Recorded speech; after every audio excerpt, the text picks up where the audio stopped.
제가 어렸을 때 주변 어른들로부터 귀가 딸도록 들었던 말이 있었는데요. 절대 다른 사람 보증 서지 말란 말이었습니다. 지금은 이런 제도가 거의 유명무실해져서 보증이 뭐가 문제지 하실 수도 있겠는데요. 제가 어릴 때만 해도 보증 서준 사람이 빚을 못 갚아 죄 없는 주변 가정이 파탄나는 경우가 허다했습니다. 가수 아이유가 친척 집에 얹혀 살았던 것도 부모님의 빚 보증 때문이었고요. 김구라가 이혼한 것도 부인의 빚 보증이 발단이 되었던 것으로 알고 있습니다.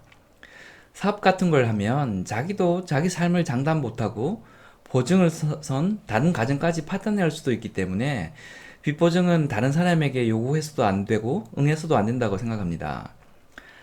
사적인 관계에서 보증 제도가 점점 없어지는 이유는 금융 인프라가 계속 보완되고 있기 때문입니다. 은행에서 못 빌리면 금리가 높긴 하지만 저축은행이나 카드사에서 빌릴 수도 있고, 여기서도 안 되면 이보다 더 높은 금리를 주고 대부업체를 통해서라도 빌릴 수 있습니다.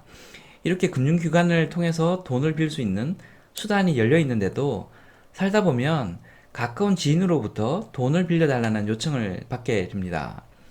금융권 대출이 가능한 성인이 사적으로 돈을 빌려달라고 하는 경우는 돈 빌려달라는 것이 부담이 안 될 만큼 아주 편한 관계이거나 대부업까지 가서도 돈을 못 빌릴 만큼 경제 상황이 막다른 골목에 이르렀기 때문입니다.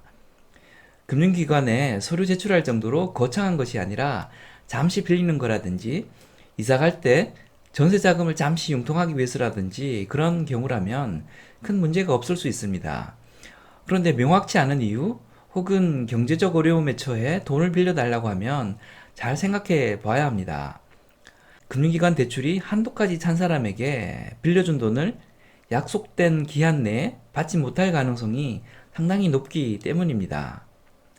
언제까지 갚을게 라는 말은 급하니까 하는 말일 뿐 본인도 그 날짜가 가능하다는 생각을 안 하고 있을 가능성도 높습니다.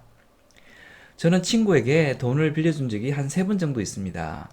그리고 3번 다 빌려준 돈을 받지 못했습니다. 그런데 다행히도 그들과의 관계가 악화되었거나 그들을 원망하고 있지는 않습니다. 왜냐하면 빌려달라는 수준의 돈을 다 빌려주지 않은 대신에 받지 못해도 미워하지 않을 수준의 돈을 빌려주었기 때문입니다. 돈을 빌려줬다 못 받은 친구 중에 하나는 지금도 좋은 관계를 유지하고 있습니다.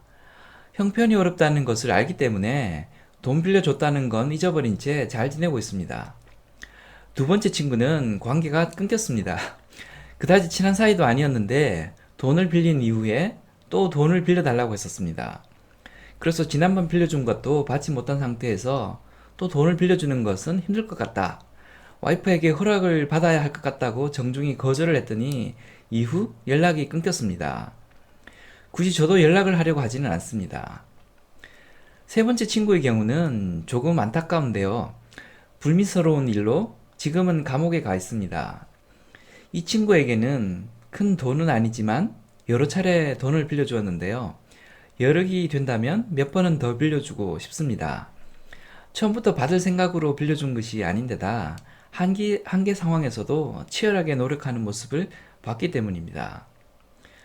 살다 보면 주변 지인으로부터 돈을 빌려달라는 요청을 받을 때가 있을 겁니다. 금융기관이 있는데 왜 굳이 내게 돈을 빌려달라는지 이유를 먼저 따져보셔야겠는데요. 합당한 이유 없이 경제적 어려움 때문에 빌려달라고 한다면 돌려받지 못해도 미워하지 않을 정도의 돈만 빌려주실 것을 추천드립니다. 거절을 못해 원하는 수준의 금액을 다 빌려주시면 상당히 높은 확률로 사람도 잃고 돈도 잃을 가능성이 높습니다. 돌려받지 않아도 미워하지 않을 정도의 돈을 빌려주시면 어려움에 처한 친구를 도울 수도 있고 돈 때문에 친구를 잃지 않을 수도 있습니다.